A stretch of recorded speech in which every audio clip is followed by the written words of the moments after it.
I received the notification about a new plot of land that's come onto the market that's due out at auction fairly soon.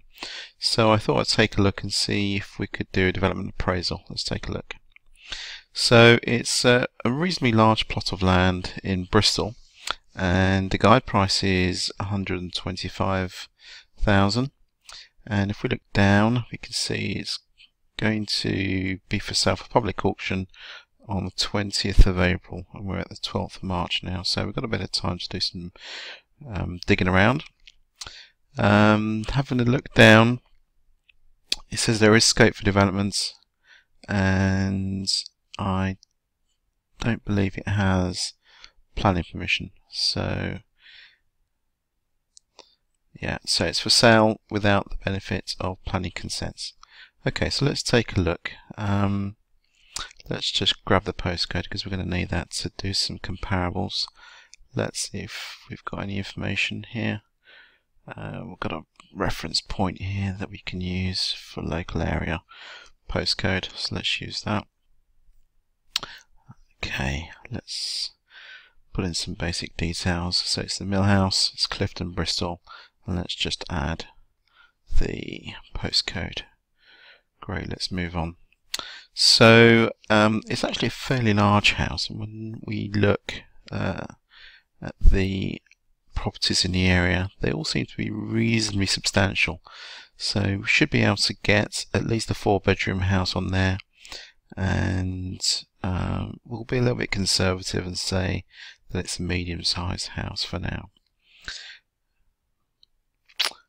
Market values, that's the tricky one. So let's take a look at any information we've got on properties in the area that have been sold. So we've got some interesting ranges here. 600,000, 675. So some reasonably good indications that a good sized property in the area could be worth quite a bit of money on completion. So let's make a start by saying we'll allow for 600,000. So at those levels, we're looking at a development cost of 200,000 with a market valuation of for the land at 290. So let's just progress this a little bit more. This section is really important because this is the timeline, the estimated timeline for the development works.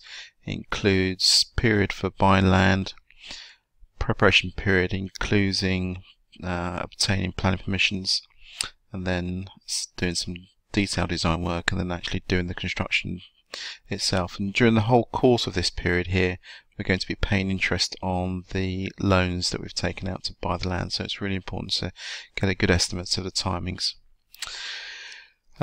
We don't have planning permissions, so let's choose the option that says no planning. So we're going to need full planning permission here. It may be useful actually on this particular site to get a planning consultant, and we've allowed for some architectural plans. This is for the development finance and the construction costs, so this works out how much interest we've got to pay on the loans. We could go into the detail here and change some of these parameters, but we'll do that another time.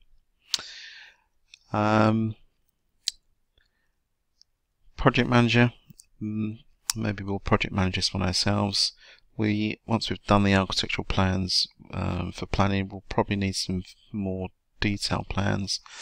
For an engineer, it looks like it's a fairly level site, but we'll allow some money for an engineer. Quantity surveyor, yeah, we want somebody to work out the quantities for us on all the materials and all the labour and plant that we're going to need. Health and safety, yeah, we'll allow for a health and safety advisor. Okay. We'll leave all this as it is. Planning contributions, we won't include planning contributions because it looks to be a fairly well established location. We're not going to be adding any significant additional burdens to location. So we'll take out planning contributions, although that might be a risk. Do we need a site investigation trial house? We'll leave that as it is at the minute, but we will get some desktop studies done. Okay, so this is going to be in the southwest area. So, okay, so it's slightly more expensive to build in the southwest. And we've got an allocation for £1,100 a metre squared. So we've got a build cost of around 130,000 for a brick and block house, which gives us a land value at this point of 252,000. Developers' profit, let's say we can, actually let's leave it at 20% because it doesn't have planning permission, although we could, if we wanted, reduce that down to about 15%. Okay, let's leave it at 20% actually, because of the fact that it doesn't have any planning permission at all. So we're going to be taking a bigger risk with this project. Estate agent fees. So once we've built the property, we will need to retain an estate agent if we're going to sell it on.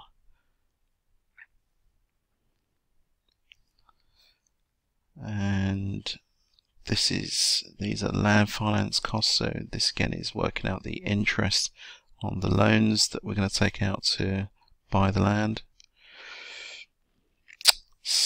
Land purchase costs, yeah, it's going to be quite a lot of costs on this one because of the nature of the purchase from auction.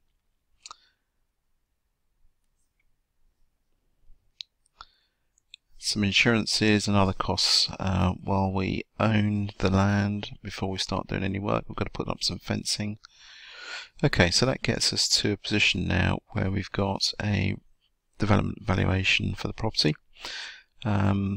Market price of a completed 4-bedroom house at 600,000 means that we can afford to go up to 240 on the land purchase itself. Now, if we just tweak that second, and let's say that we are going to put in a large house, because we've got a fairly substantial plot. Okay, so now the development appraisal has changed now, and we're looking at a market value for the land at 165. So I guess that by looking at this, that's what they're thinking, is that there's a substantial plot and that the sites could possibly hold a large 5-bedroom house. Certainly worth looking at, and I think that what we'll do is we'll save this development appraisal and we'll do some more research. We'll inquire about the legal packs from the agent, and we'll do some research. But it does look like it's a very good opportunity in a good part of Bristol. Okay, that's all for now.